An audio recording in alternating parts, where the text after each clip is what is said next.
Hey, everybody, and welcome to Juggling Balls You Can't Drop. I am so excited. My name is Kevin Eikenberry. I'm going to introduce my guests, my co-hosts here in a couple of minutes. But I want to give you a little background about why we're doing this event. I work with leaders and teams around the world and have for a long time been helping teams who are remote and leaders who are remote do that more successfully. And I lead a remote team myself, if you don't know that. And I became very clear to me about 2.5 weeks ago that there's a whole nother dynamic outside of working remotely that we need to think about and we need to talk about. And in part because 5 of my team members have this situation. They are parents, they are employees, they are teachers, and they are in many cases spouses. All of these things, we're juggling all these balls, wearing all these hats, and it's hard. And for my team members who are dealing with that, they already knew how to work remotely. And we know that many of you are trying to figure out the working remotely and do all this other stuff at the same time. So about 10 days ago or so, I reached out to my friend below here, Byron Ernest, who I will introduce in a second. I said, hey, man, this is what I'm seeing. What do you think? Is there a need here? He goes, there's a need. I said, who should I have on to talk about something like that? And he said, well, me. Well, he didn't say it quite that way. He said, well, me. And I got this other great person. I'm going to introduce both of them to you in just a second. But let me tell you about what we want to accomplish tonight. We're doing this without a net. I do have balls I can juggle for you and maybe a little bit later, but we're doing this without a net. I do have some other folks here that are going to help us, but I want to tell you what our goals are. Our goals for this are, well, there's about 5 goals that we have. Number one, the first goal that we have for this is we want this to be a conversation. Obviously, Katty and Byron and I are going to do some chatting, but we really are here to create a conversation. And mostly what we want to do for all of you that are in this tough spot is we want to lift you up. We want to support you and to lift you up because you're doing something that's important and something that is hard. We want to salute you. And so we wanted to create this opportunity to create not just a conversation, but a community of folks who are all dealing with the same situation. And we recognize how hard it is. And so we're hoping that in some small way, we can help you in this process. And together we're stronger. And so my intent was to create something to do that. And I don't think there's any doubt that together we're stronger. And I'm hoping that this will be a way to lift you up and to get you engaged in what we're going to do for the next little bit. The second thing is some context for this. The first thing is a lot of times you go to a webinar or you go to something like this and they have experts who are supposed to have the answers. Guess what? We don't have all the answers. We got some questions. We've got some things. We've done some planning. We have some expertise, but we do not have all the answers. As many of the answers as can be had will come from you and not just from us. We also know that you're all coming from different places. You have different ages of children. Byron has a college freshman. Katty has a one not yet in school and one who is 8 years old. Second grade, third grade? Second grade, yeah. Second grader. I've got one who's a junior in college. She didn't ask me anything. So the point is, all of us are in different spots. Some of you have kids in all of those ranges, and all of those situations are different, and we know that. Some of you have e-learning that you're supporting, and some of you don't. Some of you are doing this single, and some of you have spouses. And some of you have spouses that are also home, driving you crazy all day. We're trying to do all the same stuff. And others of you have spouses who are leaving. Maybe they're on the front lines doing this work. All of us are in different places, and we know all of that. So I want to just share with you, when we created this, we decided to call it Juggling Balls You Can't Drop. Byron wanted to call it spinning plates because apparently he has a spinning plate skill. But I have another metaphor we're going to use throughout the night, and I'm going to go to just me for a second. So you can see that behind me, I have hats. And so throughout the night, I may put on one of these hats when we're talking about us with our employee hat on or us with our teacher hat on or whatever. So a little bit of something to for you to all make fun of Kevin with and to be sort of, I don't know, something kind of fun, perhaps. So we're all wearing a bunch of hats, okay?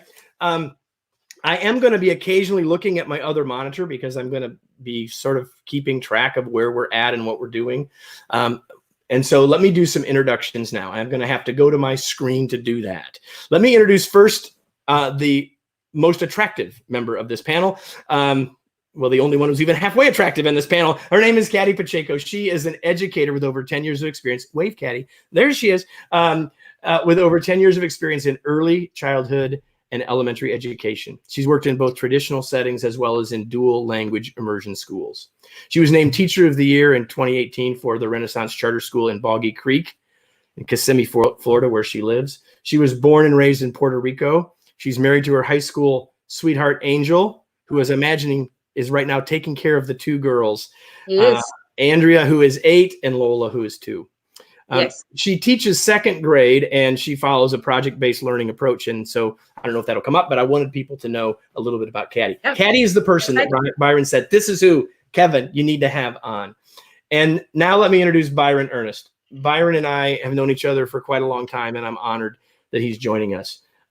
Dr. Byron Ernest does professional development in leadership and education around the world as the Director of Educator Development for Noble Education Initiative. He serves on the Indiana State Board of Education. He is the chair-elect of the National Association of School Boards of Education. He's a former National Agri-Science Teacher of the Year and the Indiana Teacher of the Year. He has served in he has a student. He's now in college, but he's got all of these roles. He's been a teacher. He's been a principal. He's been a superintendent. He's doing all these other things. He brings a broad experience for us. He's also written a great book. And Byron, I tried to find it this afternoon. I couldn't, so I could show it. But he wrote a book called The Hand in the Back of the Room, Connecting Schoolwork to Real Life. So hopefully what you realize is that we don't have answers, but we have hopefully we can direct this conversation as we go. So you know a little bit about me. I'll say a little bit more about me. I lead a team here at the Kevin Eichenberry Group. I work to help leaders and teams be more effective. We work with folks around the world, and I'm honored to lead a remote team of folks, 12 folks, 2 of which are here. You can't see them, but they are here. And Marlene and Marissa are both here, and they are going to be monitoring a couple of the locations to make sure that I get all of the information coming in terms of comments and questions. And the most important participant in all of this is you, because your role in this is to tell us the answers that we don't have, or give us better answers, or ask us questions, or provide us comments. Encouragement is welcome. Hearts and thumbs up and all that's welcome, of course. But really what we want is for you to engage in this. And we want you to be a part of it, helping to guide this in the direction that we want it to go. Okay. A little bit of a framework. When the 3 of us chatted about this, we came up with a bunch of A words that we think words that start with the letter A, and I happen to like alliteration, so we stuck with it. A bunch of things that I think will be a bit of the framework for our conversation. Well, mostly we will talk about the different hats that we wear, and we'll probably talk the most about the parent and teacher hats. We're going to talk about, during the course of this time, we're going to talk about acknowledgement and acceptance, activities, awareness, asking, some really great stuff there, maybe some advice, some action steps as well. And so I am super excited. So Katty, anything that I didn't say about you that people ought to know before we dive in? Anything at all? Not really. That I'm tired, but happy. All right. That's awesome. A good, so kind of like kick it off. All right. And I will be doing this as I have to look at these screens and see other stuff. So the vanity is out the window. Byron, you put yours on, so I don't feel quite so bad. Anything you want to say, Byron, before we get going? No, just a pleasure to be here and just know that we certainly feel for what everybody's going through. While we can't know what every person's situation is, and sometimes it's hard to put. So at one point, Kevin, I want to see you put all the hats on, because there are people that have to do it all, right? And so. Hey. Don't give away the ending. All right. I'm sorry. darn it, you didn't let me spin my plates like I wanted to, and I thought I was really getting good at it, and so now, like, we just need to get you on Ed Sullivan. That's what we need to do. Get you on Ed Sullivan. I'm thinking James Corden. I can do a great, rendition. All right. Well, I put the teacher hat on first because I think that's probably where we'll spend the most time. That's actually what got me thinking about this to start with. And we're going to talk a little bit about the hats, probably less about the spouse hat, unless you all tell us that you want us to talk about that. But Byron, in some of the stuff that we shared before we started, you talked a little bit about accepting, and you shared some ideas with me I thought were really useful, I think, for us as parents and teachers right now. Tell us what you're thinking and what your advice would be to us all around accepting. I think for me, if I could start real quick, and you mentioned my son, and I think for me, when this all got drove home was 3 weeks ago when my son goes to Murray State. He's a freshman at Murray State, as Kevin said, in animal science. And we had to go down and help him move home. And it became very real to me. I talk a lot about mental impact of things that happen. And the mental impact became real in that my son broke down. You can tell I still get a little teary-eyed.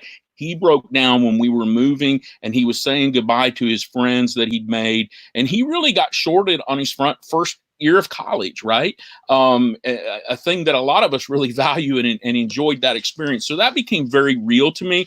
So this idea of accepting, we have to accept that now we're our students' most consistent teachers. And right now you're in-person teachers at least. And right now you're their only in-person teacher. So for example, literally my wife and son are in the dining room doing an ag math class, and she's helping him with that right now. Right. So there might be a girly friend or somebody that would have been helping him there, but that's very real. But I think we have to accept that.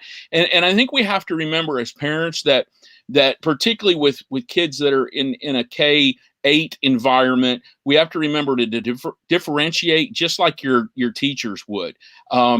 Students who tend to be independent are going to thrive in this unstructured environment. And then we also have to think about that the kids that don't, and we know every kid's different, right? And we know that we're going to have to differentiate the ones that can handle unstructured, let them rock and roll. The ones that need that structure, we've got to give that to them. And that's something that I think parents need to even find ways to partner with their teacher to learn how to form that partnership. So I think that accepting part is the first piece to that, right? Our kids still deserve to continue to learn right now. I personally do not buy into the idea of we just let everything go. I think there are things we can do. Is it going to look different? Absolutely it is. And it should. But I think we just need to accept this is our normal right now. Everybody will say, well, people shouldn't be in denial about X, Y, or Z. And what Byron's saying is the opposite of that. You may be saying, man, this is really hard. I don't know how to, someone should really we can't live in the world of being a victim right now. We've got to live in the world of accepting it and getting ready to move on. So Katty, I think I want to go to you as the teacher in the room. Before I go to Katty, though, I want to just say this to all of you who are watching, especially if you're joining us now. I know that not everyone came at the same time. I want you to know that this is all for you. So if you have comments, you agree or disagree with what we're saying, put them in the comments. If you've got a question about something, you want us to say more about something, put it in the comments.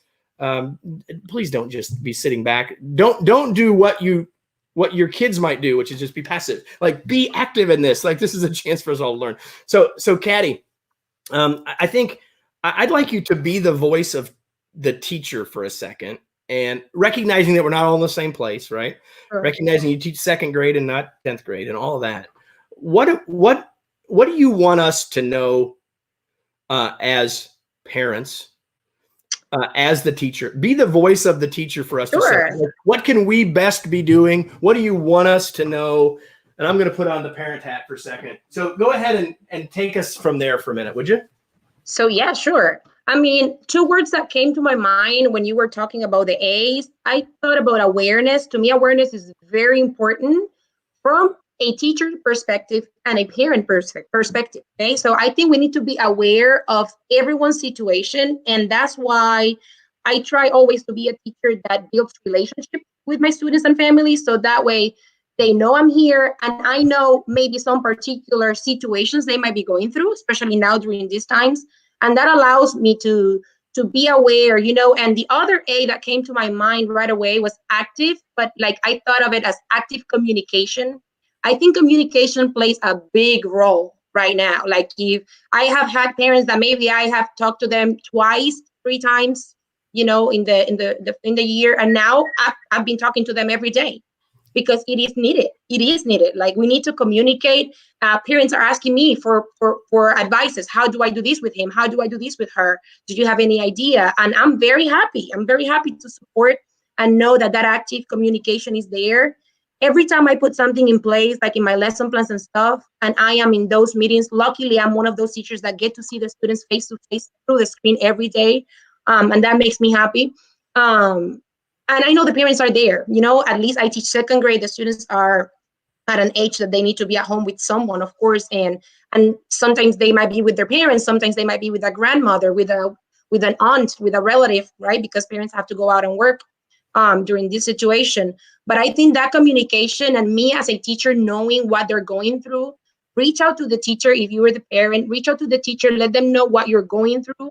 As a teacher, if you have not heard from a student, or if you notice something like, you know, in their emotions and stuff, I would say go dig a little bit deeper, communicate with them. Like I am a teacher that believes a lot in social emotional learning. And that's why when I start my meetings every morning, I go right there. Why? Because I don't know, as parents, I'm a mom, and sometimes I struggle. Yes, sometimes I have really bad mornings that are difficult because of the routines and the logistics of everything getting ready. And sometimes I forget to ask my daughter, how do you feel today? How are you this morning? What are you thinking about this distance learning? You know, I forget sometimes. And then as a teacher, I'm like, oh my God, maybe my students are going through that too. So I make sure that I maybe include like a little poll in the morning that they answer. How are they feeling today? I check on that. Or how do you feel about distance learning? Which, to my surprise, I had that poll this Monday.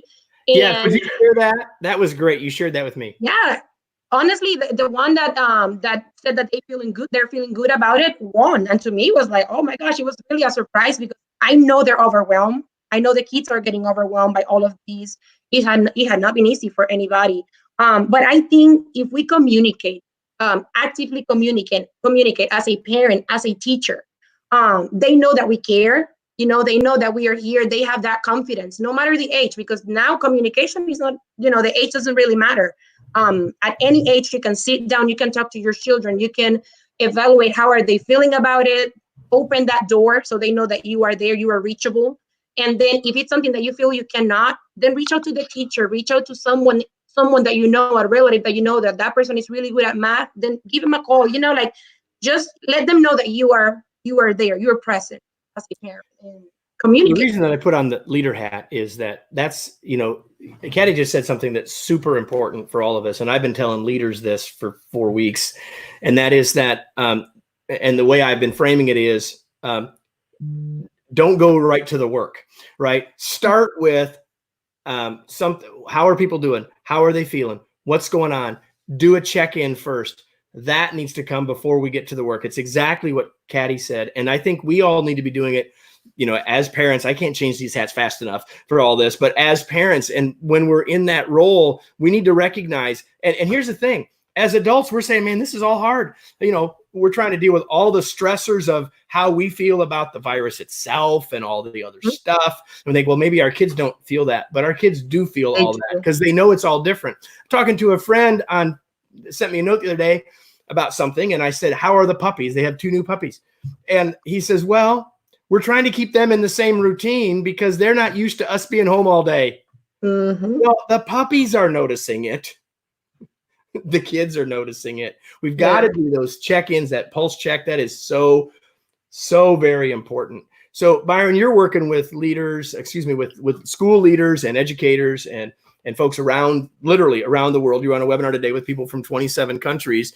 And so what are you hearing in terms of what would you add to what Katty's saying in terms of be the voice of the teacher or the educator to all of us for a second? I think so. Where my mind actually went during that, and I thought that was so great, Katty, and I'm so proud that you're on here with me. I made the right decision for you, Kevin. And Well, I know your viewers are saying that too. See, it's right there. Yes, and so where I went with that is really to a P word. And I went back to what I said earlier under advice and the partnership piece. And I want to say a couple of things here. One, as school leaders, I believe, and I'm not everyone necessarily believes the way that I do, but I think we have to let our teachers do their thing. We cannot script for them right now in this. We have got to let them be creative. You're listening to a very creative teacher that I've now worked with enough on webinars and things to know that she's really got this, right? She's helping her students be leaders. I heard her say one time on a webinar, hey, I want my kids to lead their parents through this, right? Well, that's good stuff. But in all cases, we don't have that. So the parent needs to become a partner with the teachers. And I just want to tell the parents, it is okay for you also to offer advice to your teachers. Sure. And for you to also throw ideas in. And I want to give you an example. For the 5th grade, there was a person that chatted a question about how do I get a 5th grader to complete their assignments.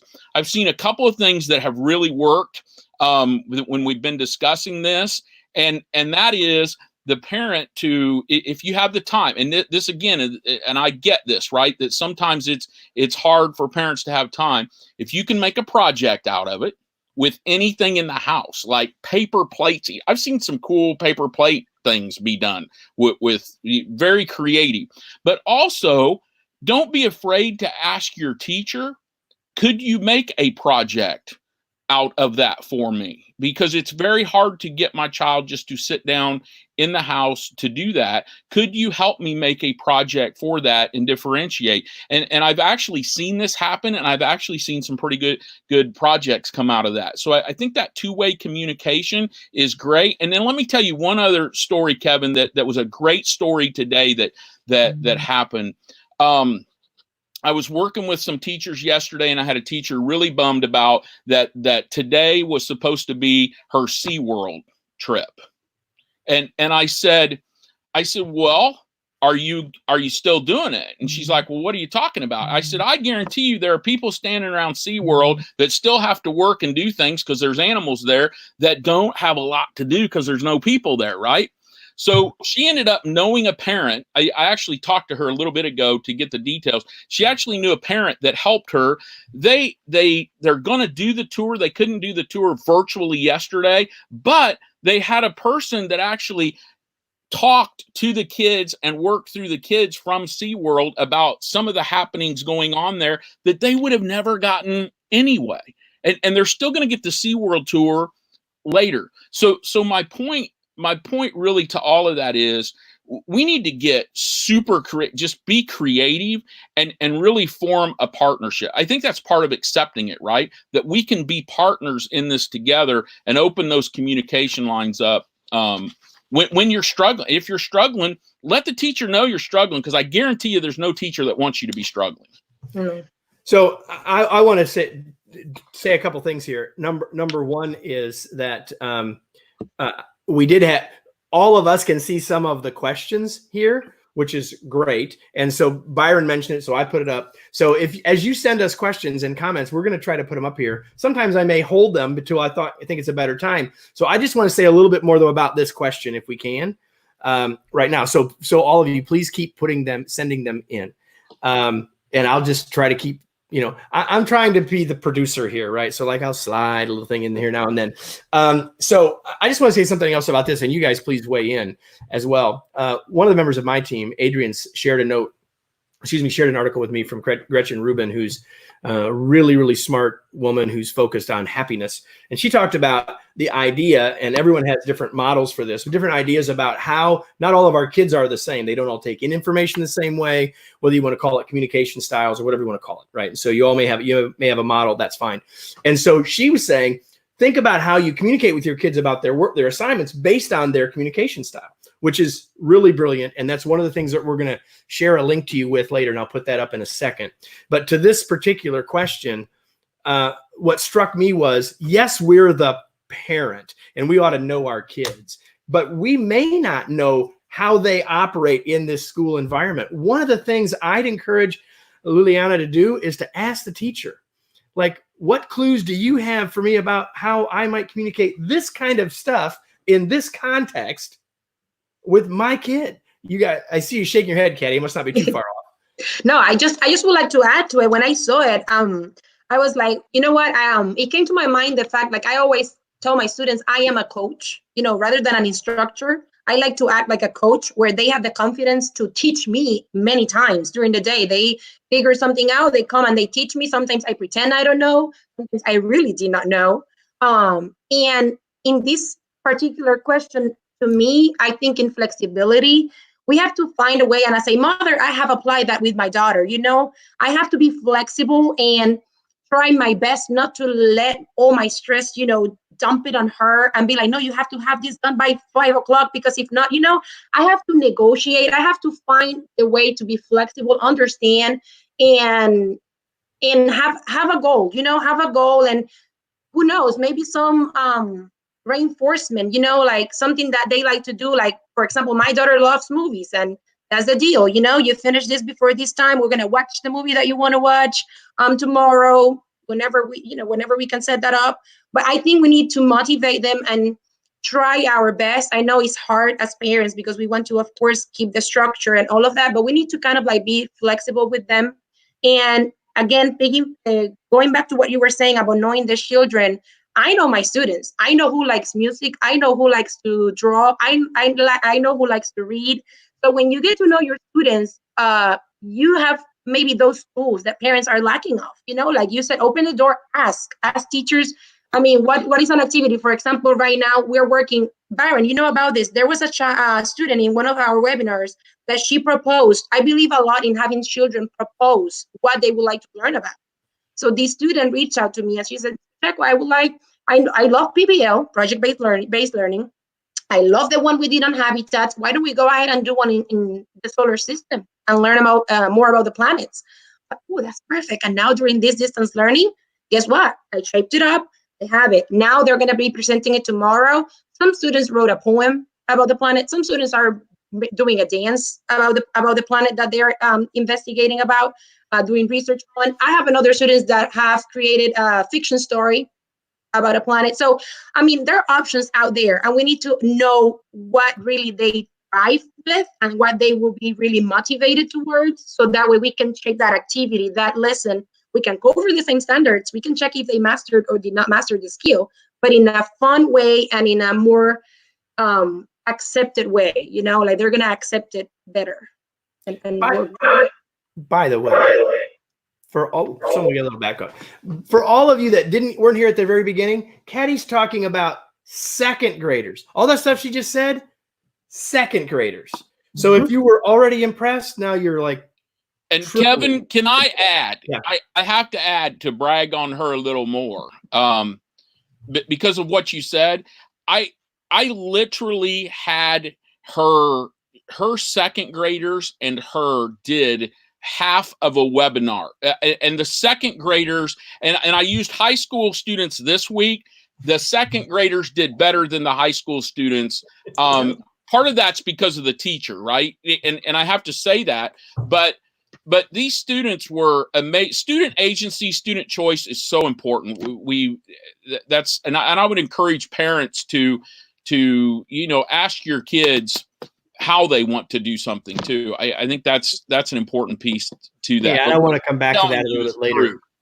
But I wanted to make another comment because a close friend of mine shared some things with me on Facebook a few days ago, and she may be here. I won't call her out. If she is, she'll know that I'm talking about her. And she said, you know, our teachers need to try to get things so that everything's due at the same time, and we have some things that can really help us as parents. And I could hear her anxiety in that moment, and I would just say, that's another thing. Go to the teachers and say, hey, because the teachers are learning on the fly too.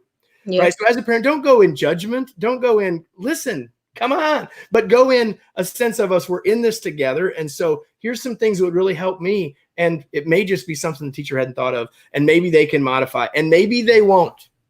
Right. But here's the thing that won't happen. It ain't going to change unless you talk about it. And if you don't give them any feedback, there's no shot that it's going to change. Right.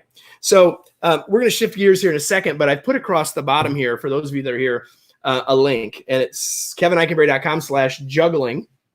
And the reason that link is there is that as a result of this event, we're going to create a document, a resource tool for all of you. And I'm hoping that some of the things that show up in here will be in that tool. It's not finished. It probably won't be finished until Monday. It's going to have some resources to help you in the various hats that you're wearing. And we completely free. Just give us your email address and you can join us and get that next week. I hope that you'll do that. KevinEichenberry.com/juggling. And comments are starting to come in. So I need to go back to that. Let me put this up. I haven't even read it yet. So let's see what it says.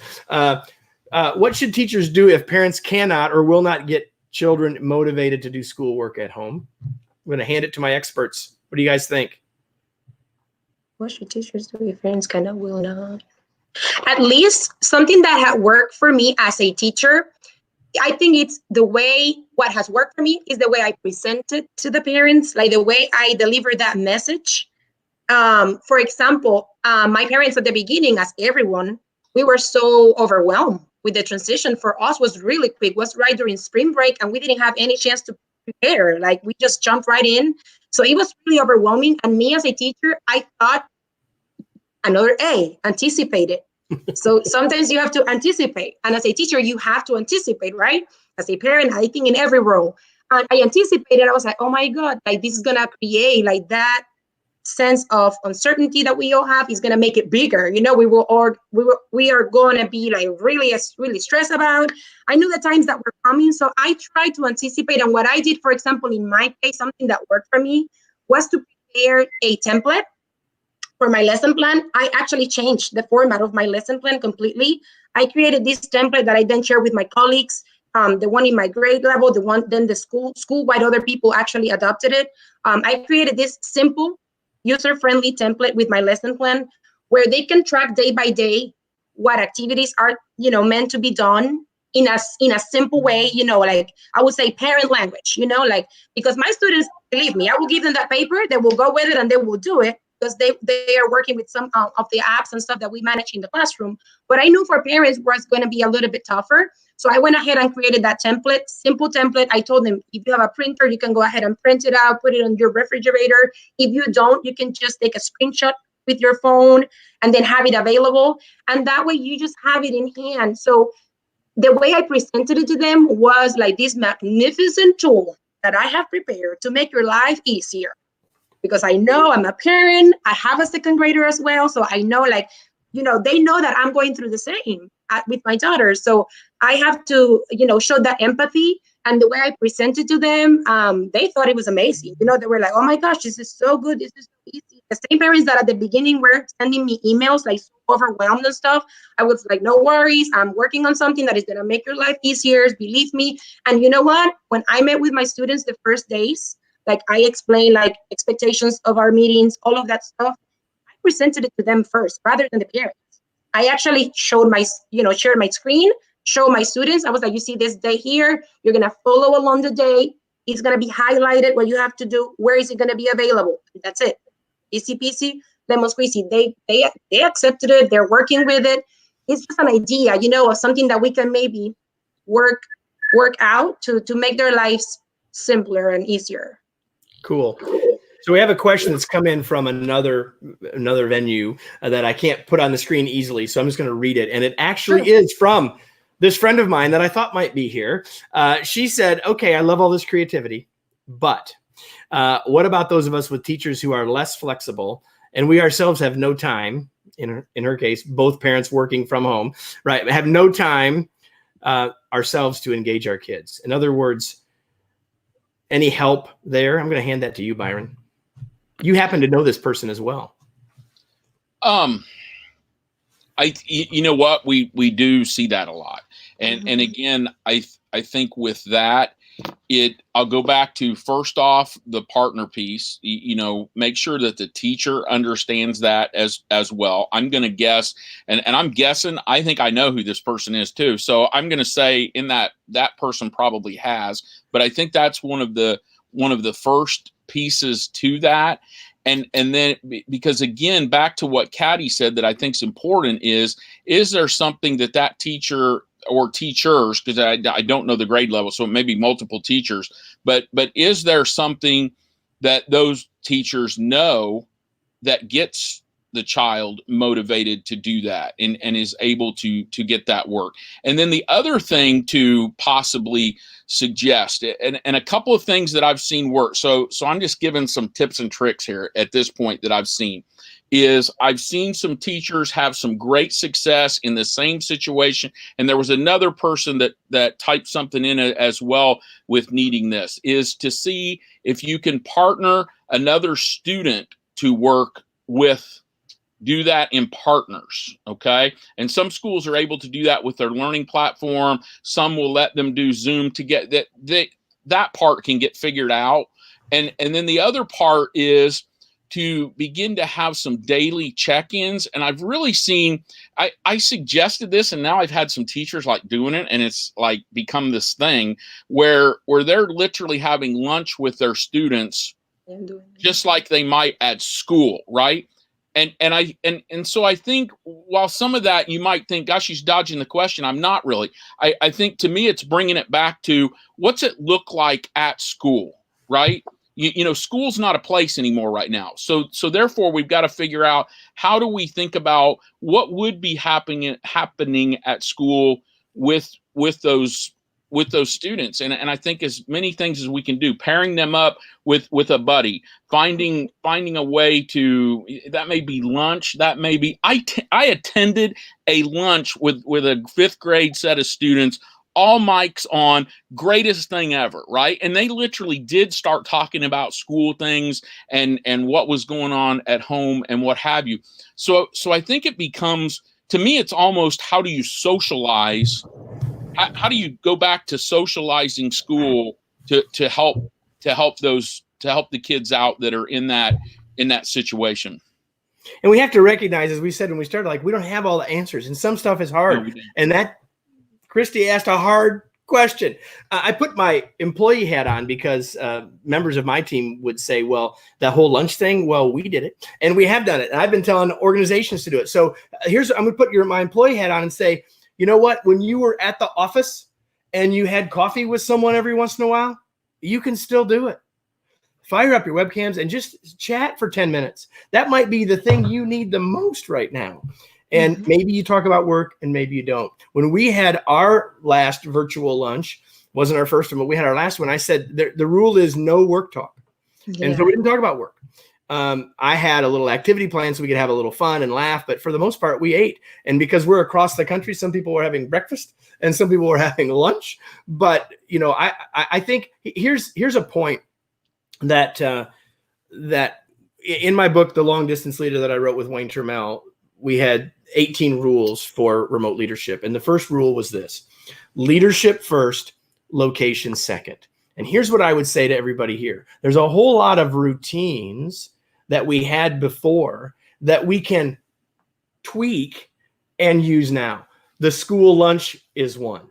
For you as a parent and as an employee, the coffee break or the happy hour is another. So, like, be thinking about what worked before, and rather than lamenting that it can't work now exactly, what's the kernel in it? What's the principle in it that we can tweak and use now. I loved. I knew that you had that one about the lunch in your pocket, Byron. I think that's really, really great. We're getting lots of questions, so let me see if I can put another one up. And again, I haven't really read these, so here we go. My son is in the 6th grade and on the autism spectrum, which makes it harder for me to ask him to do a task without watching and guiding him along the way. I am work from home. Do you have any advice? You guys have any thoughts about that? Again, we don't have the answers, but we're certainly here to support and lift you up here. And if any of the rest, before you guys answer, if any of the rest of you have thoughts about any of these things, put them in. We'll throw them up here. If you have a child on the autism spectrum and you found something that helps, please share it. But either of you want to tackle this one?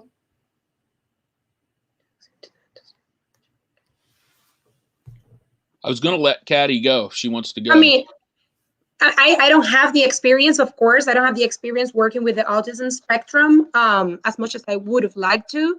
At least in our school, we have the resource, we have the personnel to work with students like this. And they're actually doing the Zoom meetings that we're doing, but they're doing it in small group with the ESC, students, and they get the support there. And also something that I am doing with these parents is I'm trying to be, again, flexible.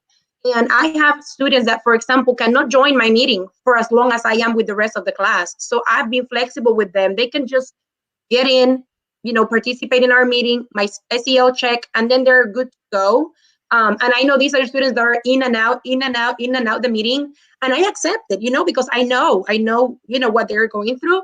And then what I do is on a separate end, I share the resources, like if we watch a video, then I'll be like, hey, this is the video that we watched today. I actually posted in our main communication tool. I post it there so that way they can refer back to it. If I know the child is struggling, through the lesson, paying attention, focusing, I know that you as a parent might find the best time of the day, even if it's before going to bed. I don't know, it doesn't matter at this point, but you find the right time for the child when he's ready or she is ready to then go over the videos and watch. I will say, I don't know exactly what particular situation the person is going through. I don't know if it's e-learning or if it's doing it all on its own, but if it's e-learning, I will say reach out to the teacher and, ask for that flexibility, maybe sharing with you the resources that they just used during the day. Like if she was with the students, maybe she can share the resources with you. Plus now, considering all the educational websites that are offering free membership for the rest of the year, that's a great tool. Like some of these students, they're really engaged and attracted by, when things are more like digital and stuff. So I would say let's take advantage of that. And maybe teachers know. And if they don't know, honestly, teachers don't know. You just have to Google it. Something that had been working for me, funny, believe me or not, I would be typing for websites, and then I type COVID at the end. For free COVID, and then I type the website. And believe it or not, it's working. Like all of these resources are popping up. And I'm like, as a parent, I can just click. I don't need an account as a teacher or anything. I can just access them. So I would say reach out to the teacher. Maybe if you are going through e-learning, then definitely she can maybe share those resources, the links of the videos that they watch, or maybe a link to the story that they went over. And then you find the time to do it at home at a better time where the child is ready for that. And if not, if you're on your own, then go ahead and check those resources that are out there free with lessons. Like some of them are have the lessons, and then they have the practices for whatever skill and standard. So I have a couple of them that I can share with you, definitely in a few. Send that link. And that's one of the things that we'll put in the tool that we're going to share with you. If you go to kevinikenbray.com/juggling and get yourself on that list. I have a follow-up from our friend that asked the earlier question. And this is a great question. And here it is. It says, do the education experts, which means I'm out. Do the education experts think our kids' learning time should fill the school day? Byron? No, I don't think it probably will. And again, that's probably going to depend on the kid, right? Like I've seen situations now where we've got students that are probably going to come out of this farther ahead next fall, hopefully when we go back to school, than they are right now. I also know that we're going to have third graders that really probably aren't ready to be fourth graders. So we're going to have people all over the place. But so my answer is no, because I think we have, and I believe in flexible learning anyway, right? I'm a competency based guy all the way. So to me, time is kind of out there, but I think the thing that, and I want to take this a little bit back to the earlier question with the question with a parent of the child with autism, is that the other thing I've learned is, don't change. I would encourage parents, particularly the ones that are work from home, that have those jobs that you are literally working. And I would kind of be in this situation. I haven't been away from this computer pretty much all day today, right? But don't change your schedule, your work schedule, change the school schedule. And as Katty said, that's a thing where you have to work out. We may be doing this in the evening. We may be doing it early morning. We may be doing it at some different, we may be doing it at a break in the day. So I would say no, that those hours don't, and I'd say most schools are really working with that. Some of the best models that I think I've seen so far have gone to an every other day. The school and the teacher are doing some synchronous things with the students, let's say on Monday, and then it's asynchronous on Tuesday, and then back to synchronous on Wednesday. So I think that's something that parents could learn from that as well. How do you work that out? Okay. So Beth is sharing some things, and that's really excellent, right? We've got a comment that came in elsewhere as well that says, for some students, you may find that you can shift things around. So maybe 30 minutes of dedicated study time or focused action time, and then 30 minutes off, right? Even for us as adults, we need to be putting breaks into our work day that often isn't happening anymore now when we're at home. Now, I know some of you are saying, well, how am I going to take a break? But you can at least take a break from your work and go work with your kids for a little bit. I've had some people tell me that and of course, this is going to depend on the age of your kids and a bunch of other things, right?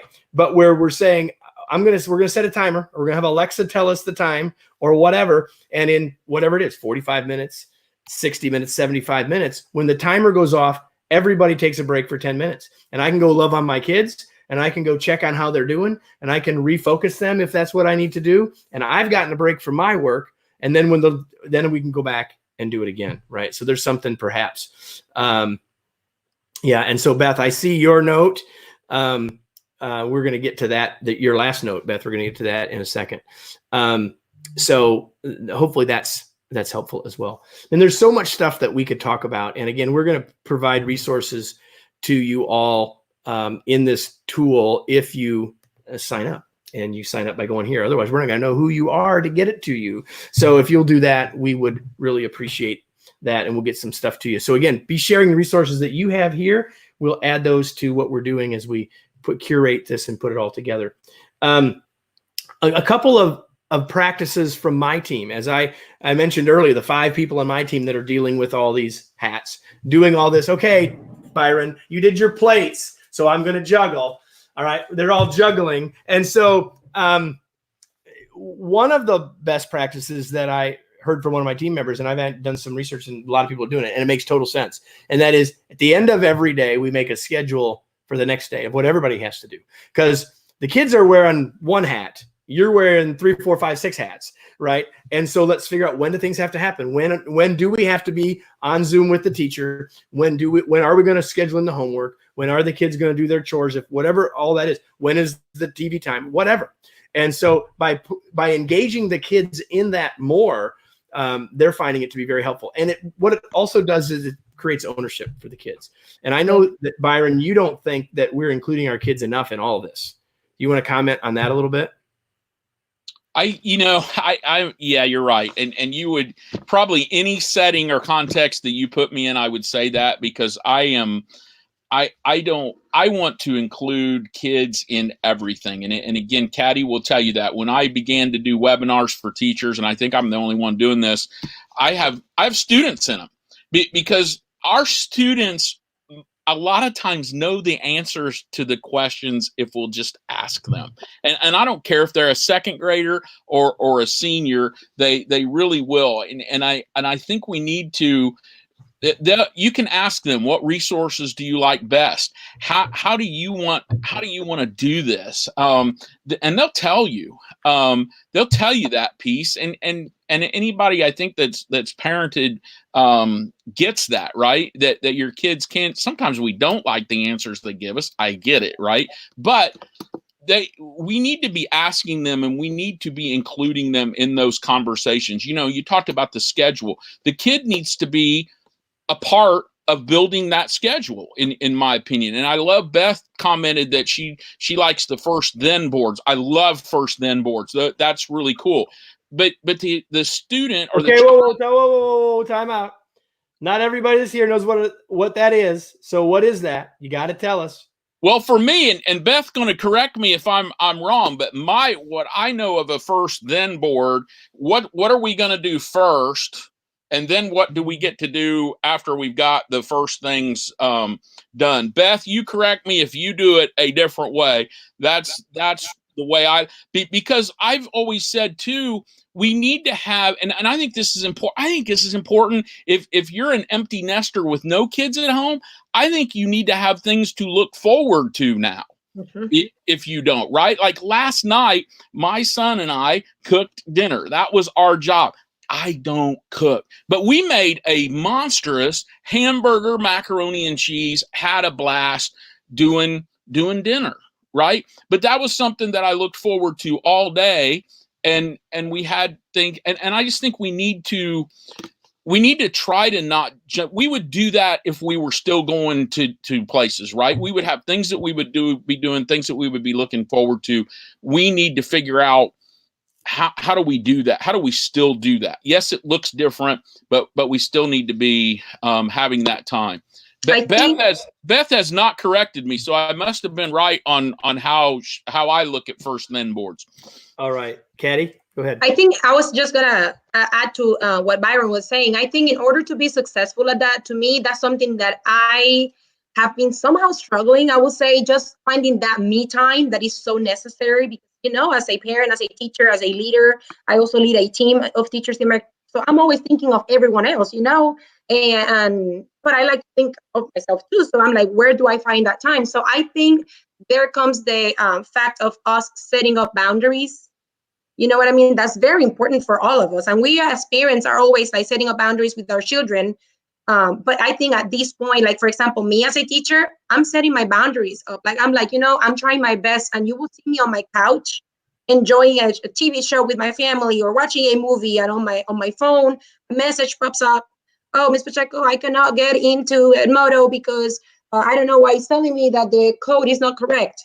And you will see me. You will see me like, I want so bad to answer to that parent, and I'm like, should I not? Because you get to that point, and then you have to honor yourself. And I have to be like, what, with all respect, what I do is then the next day I address it, and I tell them openly with respect, like, oh, by the way, I saw your message this morning, and you told me that, or I would tell them, I'll be like, oh, last night I saw your message. I'm so sorry. I was with my family. I was not able to reply to you right away, but let me tell you, how do you get to do it? So, whatever the situation is, like as a parent, as a teacher, you have to set those boundaries so you kind of like you can jiggle the balls without letting them drop. All are important. All of them are so important. At least for me, all of those balls are really important, and I want to keep them up. But I think if I set up those boundaries, I will be more successful. I want to share another. So first of all, this comment here that says, the world is different, and we have to grant ourselves some grace. We have to grant our kids some grace. We have to grant our spouses some grace. We have to grant the teachers some grace. And maybe that word doesn't resonate with you like it does for me. But if you don't want to think about granting grace, think about being patient, being kind. Like, we're all figuring this out. And so we gotta recognize that productivity may not look exactly the same. If we're a leader, we need to be recognizing that. We need to be recognizing that we've got team members that are juggling all these balls, and we need to be flexible with them. I've certainly been trying to do that and trying to recognize that as we go. I wanted to share one other idea. I think we could go for a very long time, and I will tell you, everybody, this inside baseball. we didn't say this was going to go from 7 to 8.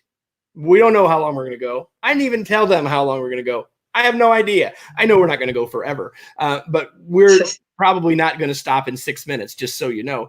So, but another thing that came from my team, which I think is so amazing, and not everyone is in this situation, I know. One of the members of my team has a second grader, and she needed some help. So I don't remember exactly how it happened. And Adrian, I think you're still here. If you want to add to this or correct me, please do. She had her son on the tablet or whatever, FaceTiming, whatever, with grandpa and reading to him. She didn't have time to read to him. So read to grandpa. So now it's become that every day, the two of them, he's giving him math problems. He's doing. I mean, so the point is that you may have someone else in your family that doesn't have anything to do, is looking for some meaning in all of this. Maybe it's a parent, a grandparent. Maybe it's a aunt or an uncle or a cousin who's been furloughed. You just don't know how that. And I told Adrian, I said, you know what you're doing? You're creating a lifelong memory for your son. Not only, she says, I'm just trying to survive. I'm just trying to be able to get other stuff done and have someone else read to him because I don't have time to read to him. But so that leads me to say, and I know people are doing this, and you've got to follow the protocols in your communities, but maybe you can engage a high school student or a college student. Listen, I got one of those. She ain't busy all day long. And so she's actually trying to get involved in doing some tutoring. But the point is, whether that's virtually or whether that's someone down the street, depending, I'm not telling you what you should do or not do. But man, you can't wear all the hats at once. And so don't be afraid to reach out to someone else that might be able, willing, and it might be a blessing to them to help. So I don't know if you guys want to add, or if you got any stories you want to add to that. I do want us to get in a minute. I'm going to go to where Katty was going, which is about, we got to take care of ourselves too. I'm going to put on a Purdue hat for that. But either of you guys want to add to that commentary? Kevin, I think one of the things, and I know that you're going to send out some resources, and I know I gave you a link to my own organization who has put together some resources for parents to use. And you brought up reading and just, again, looking for those kinds of things. Audible, I know, last week came out with, they've made a lot of their children's series books for free. You can get those now. So to be read to and if you've ever used Audible, they have some great speakers that are great readers, particularly on kids' book. If you ever haven't listened to kids' books, you should. I still like to listen to Dr. Seuss. But those are some sources that are out there. But I'd also like to, if I might, because I think the comment that you've still got on the board, and I think it relates to what you said right now and I think it's such a great comment. You may no longer be able to monitor and equate a day's work the same. And I think that goes to the earlier question. We're not going to equate a day's education exactly the same either. And I think if we think back to this accepting part that I started with, we have to accept that things are not going to run 100% smoothly. And we also have to accept that we're not going to be our 100% productive selves either. And one of the things that I saw, it actually came out of Harvard like 3 weeks ago, and they did a whole series on that if you are a business leader or a leader of a team or an employer like yourself, Kevin, if your mind is going to, how do I get my people to be the most productive at home and how do I get more productivity out of them, you have probably already messed up as a leader. Certainly right now. That might not have been true 7 months ago if you sent people remote, but it is now. Correct. And that's the point, right? Because we weren't necessarily prepared for looking at that, and it's going to look different down the way. So I thought that was just a genius comment that was put up there on that, and I think that's important for us to remember. We're none of us are going to be 100% probably productive in this environment, particularly with kids. So this comment comes, I love the idea of including kids in designing their learning, but I listened to my 8th grader and a bunch of her classmates go along with what the teacher suggested because they are taught to defer to the teachers. And the result was a nightmare of scheduled Zooms that left no flexibility, caused a whole family bandwidth problem. So, and it comes back to how do we get feedback to the schools and ideas from the kids? And of course, the end of the day, some humans take feedback better than others, right? Some are more open to it than others. And maybe the situation here is that's just not going very well. I would just say this, that the more that we can give feedback, and I would say this always, this happens to be in this context, the more that feedback always has to be heard, understood before it can be accepted. And so we got to make sure that when we share it, that it's not coming across as accusatory or judgmental, but helpful and curious.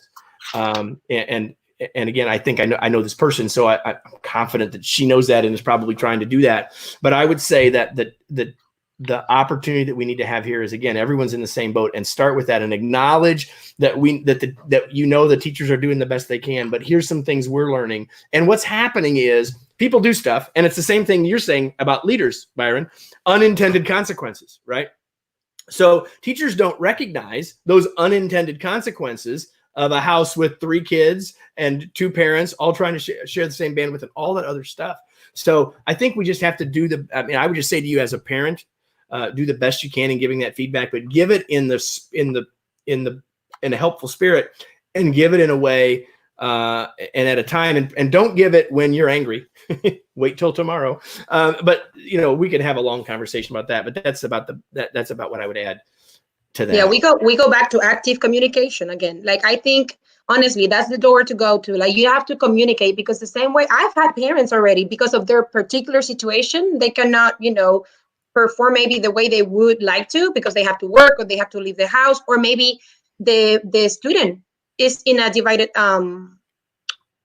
custody. So the kid sometimes is with dad, sometimes is with mom.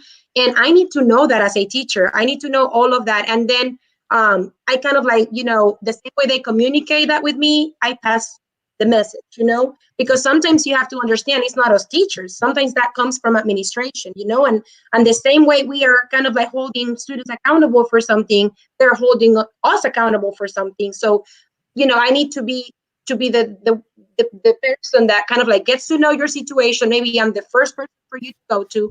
And then if it's something that I cannot help with because it's not in my hands, I will try to make sure, to pass the message on to the people that maybe can take those decisions, or at least make them aware of why am I making those changes, with the family. Why am I adjusting my learning, the way I'm teaching to that student? So I think communication is the baseline here. And like you said, we're doing the best we can. Even teachers, we're doing the best we can. And we are also reaching our voice, and we know our students, we know our families. We know how they work, and we know how to kind of challenge them to a point that we are not, I think I don't want to use the word abusing, but I want to be considerate, more than anything right now. My goal as a teacher is for them to know that I have been considerate. We try something. If it doesn't work, we change it.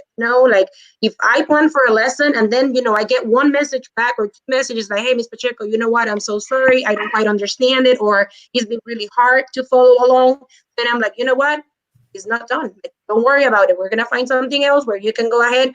I even share with them websites that I use as a teacher, where I can find the resources. And I'm you know what? If you find a different activity that goes with the same standard, go ahead. I mean, at this point, we have to be flexible. We have to be considerate. So I had written something down in my notes that I want to share, and it's kind of been talked about, but I think I want to say a little bit more about it. And then I want to get a little bit at self-care. You see this comment comes up here. And that is that the folks that are here are the folks that are probably already doing a good job. The folks that are here are already juggling these balls. While they may feel overwhelmed and it may feel hard, they're already doing better than many.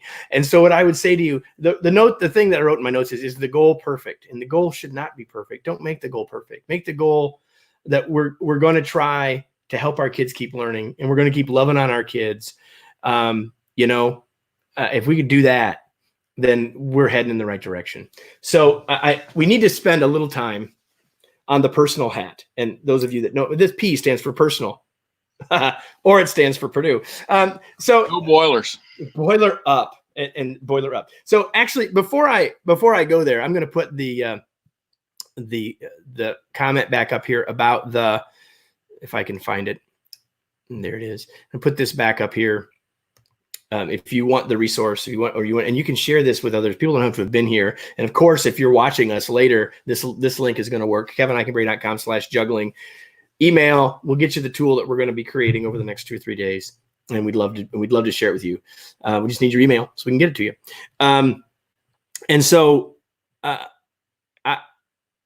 just wanted to share a few things and talk a little bit about the self-care piece, because we got to, because as Byron said, you can't wear all the hats at once. It just doesn't work. At some point, they're going to start falling off, right? Like, okay, so they all stayed on. That wasn't what was supposed to happen. But we can't do that. Ain't nobody wearing multiple hats. We can't do it for very long. We have to be clear about which hat we're wearing when, for ourselves and for our kids and for our spouse. Hey, another member of my team said, my boys were shouting at me and angry with me. And she said, do you do that with your teachers? No. Right. And so I can abuse mom apparently, but I can't abuse the teachers. And so we have to help we've said the word boundaries several times, clear expectations about when we're in the various roles. And I'm in, and one of the things I like about this metaphor, and a couple of people have commented that they liked it, is that, hey, I'm parent now. I'm being dad now. I'm not being the teacher. I'm challenged with that. I learned it from my dad, who I worked for on our farm. And then sometimes he was the boss and sometimes he was dad. He was pretty good at it and helped me learn that a little bit. But here's the hat I want us to talk about right now. And that is the hat of if you can't take care of you, if you're not able to be somewhere close to your best, you got no shot to be your best with any of the other hats. Like Oprah said, if you can't take care of yourself, you can't take care of anybody else. And she's exactly right. And so I just have a couple of thoughts for you here. I see some other comments are coming in. We'll get back to those, but let me share a couple of thoughts here.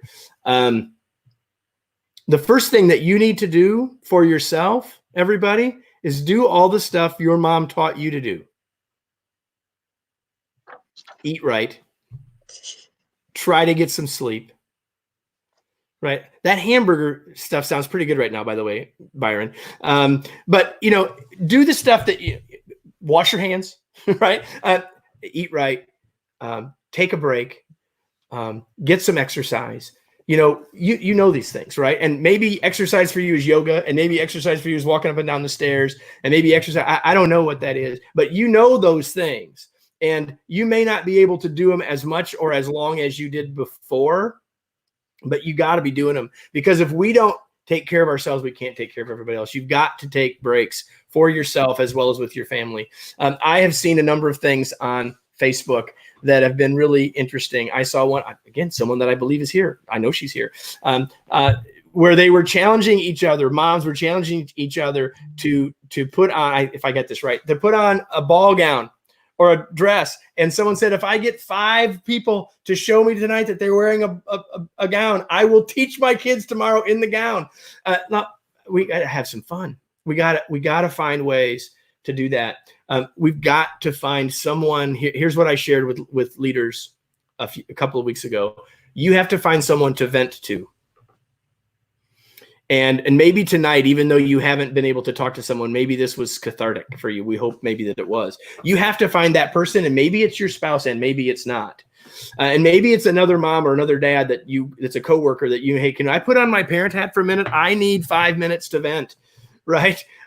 We need to have that. It can't be with our kids, because that's not fair to them, and it's not even going to be helpful to you anyway, right? You've got to find someone you can vent with, not complain, not be a victim, but let some stuff go so that you can refocus. If we don't do some of that stuff, we got no real shot. And again, here's the thing: we all know what we need to do to take care of ourselves, and many of us have let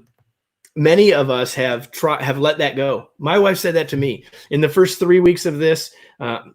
Given that we work with remote work and remote leaders, and and given that I was finishing the manuscript for a new book, and given that I was writing this massive proposal, she's like, what about you?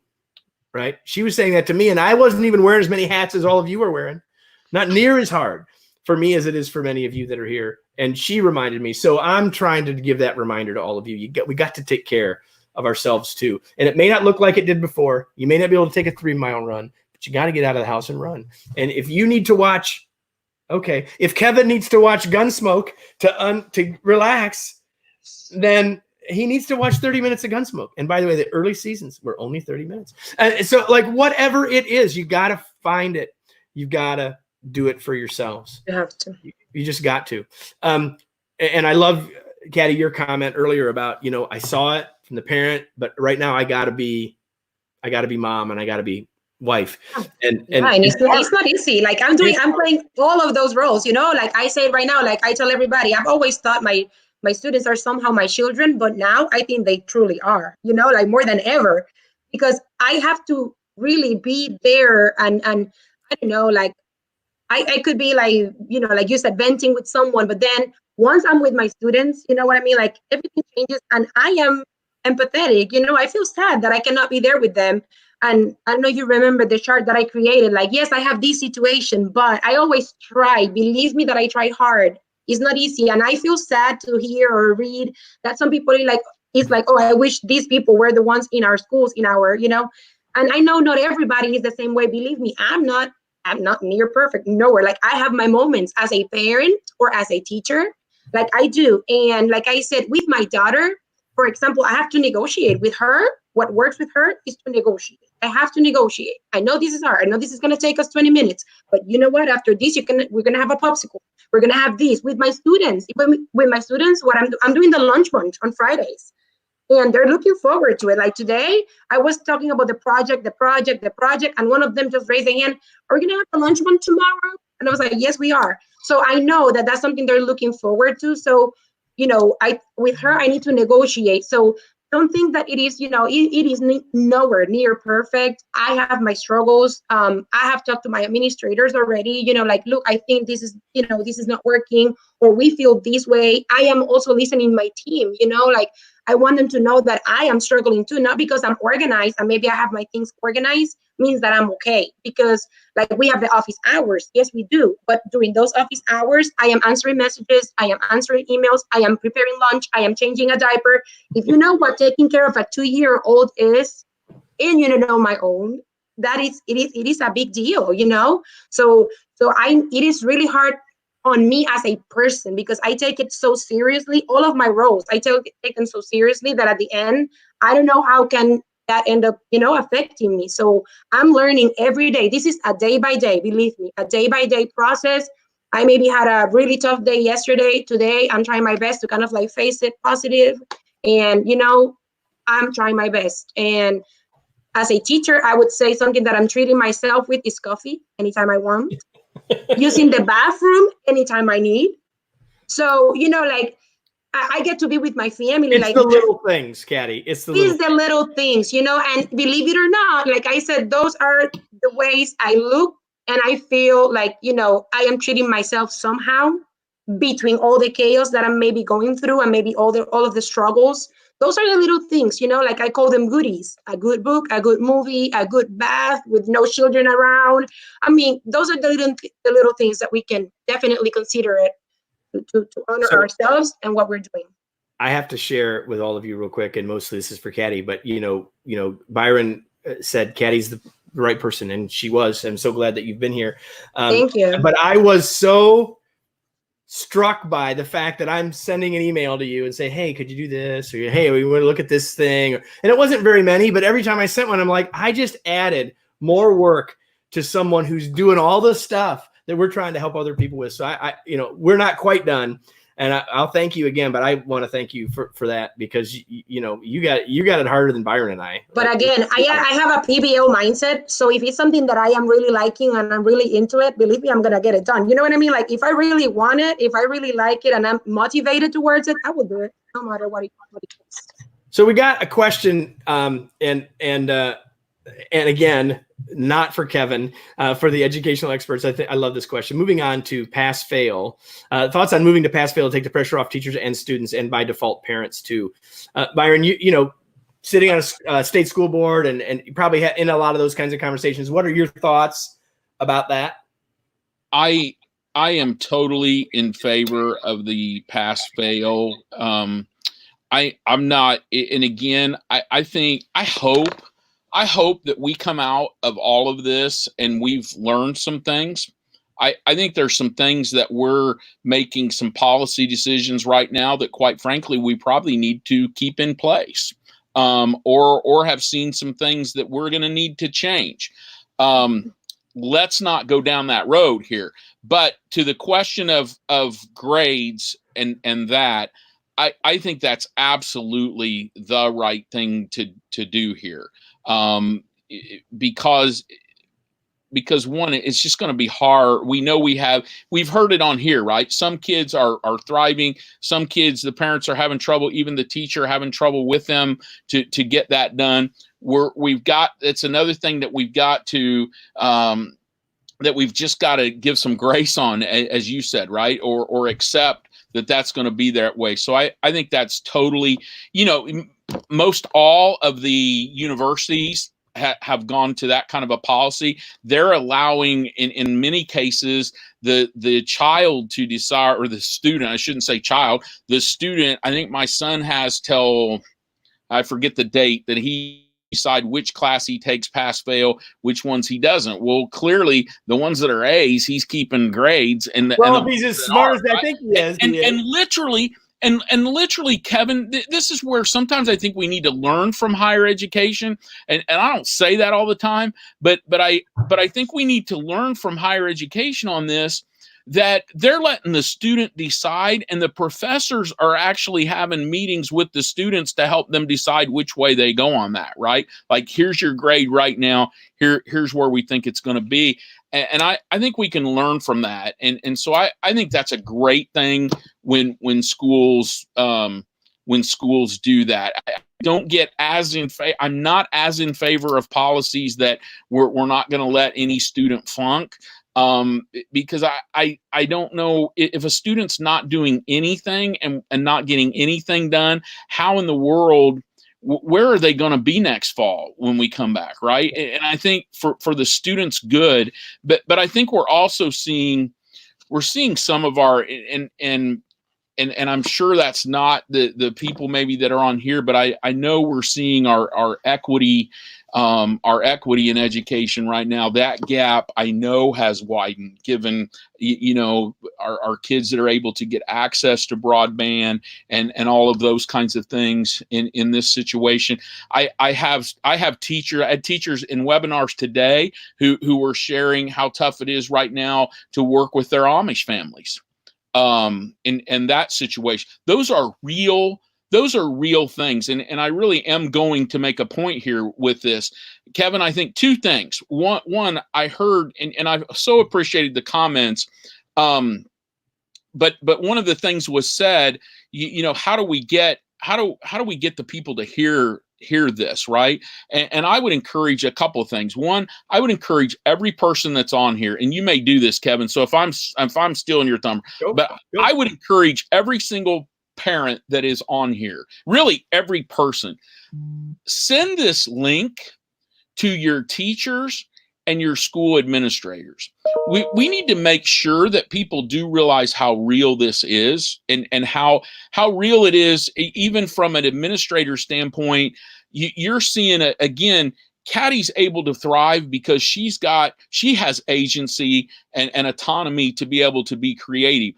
I have seen schools, sadly, who have very strictly scripted their teachers as to exactly what they're going to do, and that just won't work in this situation. Yeah, I mean, we've heard it from the parents on here, right? Everybody's in a totally different situation, and teachers are going to have to be able to adapt. And I close this thought with one last story that's kind of funny. I have, because you took me into my policy world. One of our policy directors was to have some things to me the other day, and he told me it was not time sensitive, but he said, "Hey, I'll have it to you by noon." Right? Calls me in the afternoon. "Hey, I am so sorry," and he has 4 kids, right? And this guy's genius and most productive guy I know, right? Like if he tells you he's going to have you something in 5 minutes, it's 4.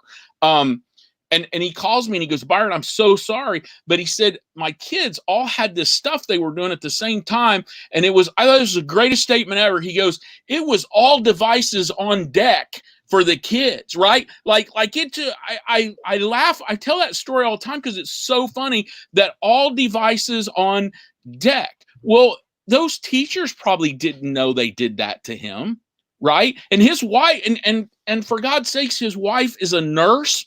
So, or not a nurse, she's a doctor. So she's at the hospital putting herself at risk. He's at home with 4 kids, still has a policy job. So I want the parents to know that I really do understand. I have empathy, right? Like I can't even imagine what it would be like to have 4 kids, but I anytime, ever, right?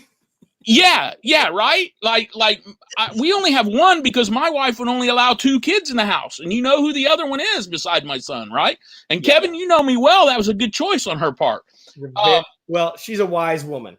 Yeah. So I think, but I would encourage everybody to get this out. And Kevin, to you, the encouragement is, how could we get this out wider to schools? I want to help with that now because I think people need to hear these stories. Not that I think nobody's intending to do anything bad. I think sometimes we just don't think about it, right? And then I think the other thing that you should do, Kevin, this is a marketing thing for you. I think you should make a whole bunch of sets of those hats, because I certainly would buy one so that I can go through my hats during the day and do that. So, but I think that's, I live by metaphors, and I think it's such a great metaphor.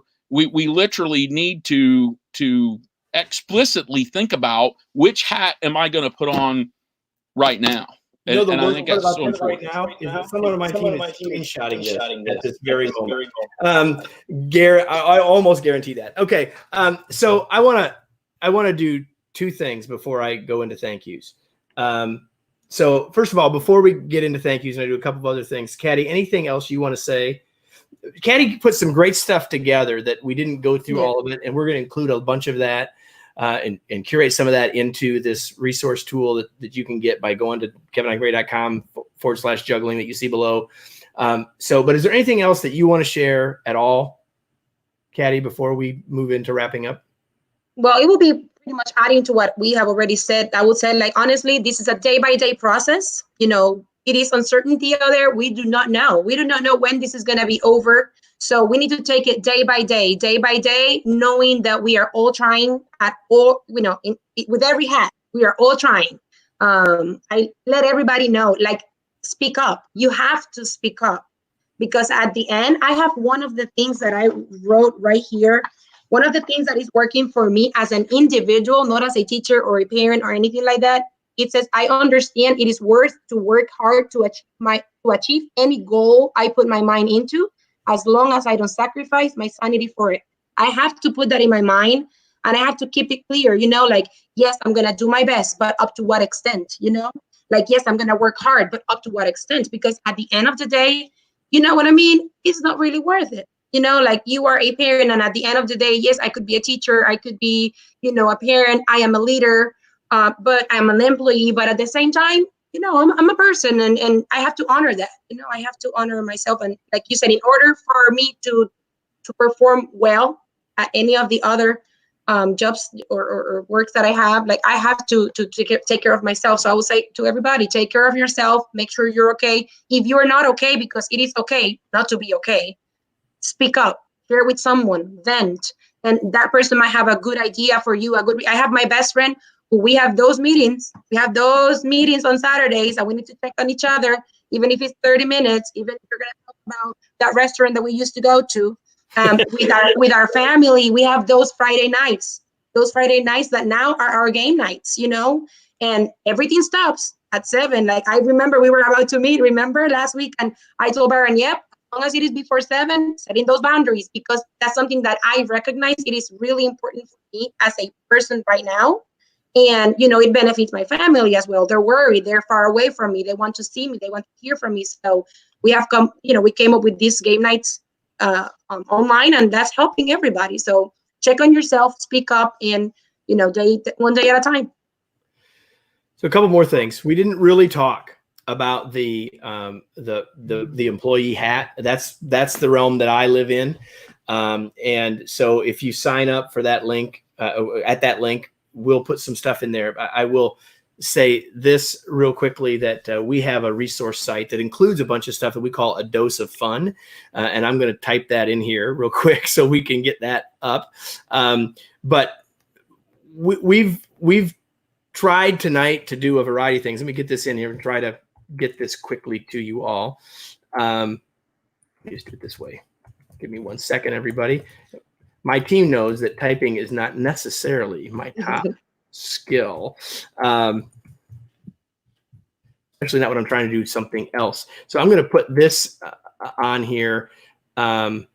This is a site where you can go to get a bunch of resources if you're a team member, if you're a leader. We got a tremendous amount of content here. This will probably live there, but I want to say more about that question about sharing this in just a second. So you can share. So you go to that site, kevinandIcanberry.com/COVID-19. It's a portal that we put together that came out on the 18th of March. I can't believe it's been almost a month ago now. A tremendous amount of resources that are being added to every day, including things for you, for your breaks, for your mental, for your team, for your family, etc. So you can do that. But people were asking about sharing this. You can absolutely share it. So wherever you're watching it, it's going to still live. And if you want to share it with somebody else, rather than saying, well, we got to go to LinkedIn, then you got to, no, don't do that. Just go to kevinandIcanberry.com/live. Some of you are watching us from there. But as soon as we're done, it'll be available on that page as a replay. But wherever you're watching, you can share the link where you are, of course. But kevinandIcanberry.com/live will get anybody there. So Byron said, share it with, I was thinking, share it with others that that are struggling.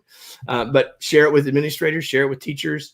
And if it can create a dialogue and it can create a conversation, then that's what we're really wanting to do, right? So I want to do a couple of things.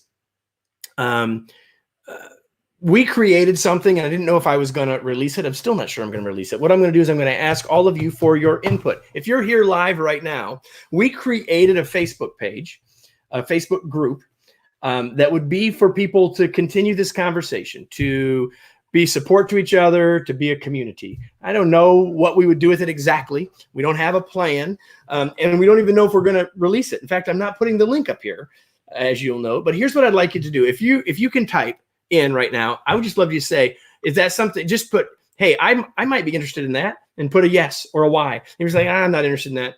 Put a no. Just do that if you would, and give us some feedback, and we may still decide to do it later. And if we do, and if you sign up at Juggling, kevinandIcanberry.com/juggling, we'll let you know that. But if you just put in a yes, in fact, you just have to put in a Y. If that's something that would be interesting to you, we don't want to add to your overwhelm. We want to be helpful. And so if it would be useful to you, just type a Y in. That'd be awesome. And we'll be able to take a look at that before we're done. I want to thank my guests, my co-hosts. I want to thank Byron for letting me bounce an idea off him that became this. I want to thank Byron for inviting Katty to join us. I want to thank Katty for tremendous contributions. I want to thank my team members, Marissa and Marlene, who have been monitoring other channels and sending stuff to me throughout. I want to thank the members of my team who are in this situation themselves, who were a big part of me coming to this conclusion to try to do something, and for their input in regards to this. And I want to thank Erica Brown on our team, who created the images for the hats. I want to thank my wife and my daughter for making the hats happen. And Byron, I don't think Lori wants to make a bunch of these hats. This was not, it took a community for us to get these on the hats on Tuesday night. We'll just leave it at that. But I want to thank all of you. I want to thank all of you. Oh, I got to put this one up. I think that's her husband. Anyway, yep. So he ought to be the number one. Just saying. I want to thank all of you for being here, whether you just got here, whether you've been here a long time. And if you found this useful, I do hope you'll share it. And if you think of other ways that we can support you in wearing these hats, I won't promise to do something, but I'll promise to listen, and I'll promise to see what we can do to help. Because we started out by saying that we wanted to lift you up and support you, that we wanted to salute you, and that's where I want to end with all of that, and to thank you for being here, and thank you for what you're doing for your kids, and thank you for spending a little bit of time. Hopefully this was useful. And I'll close this the way I've been closing lots of things over the last month with this. Be well, be safe, be remarkable. Thank you, everybody. We're done. Thank you. God bless everybody. Thank you, Kevin.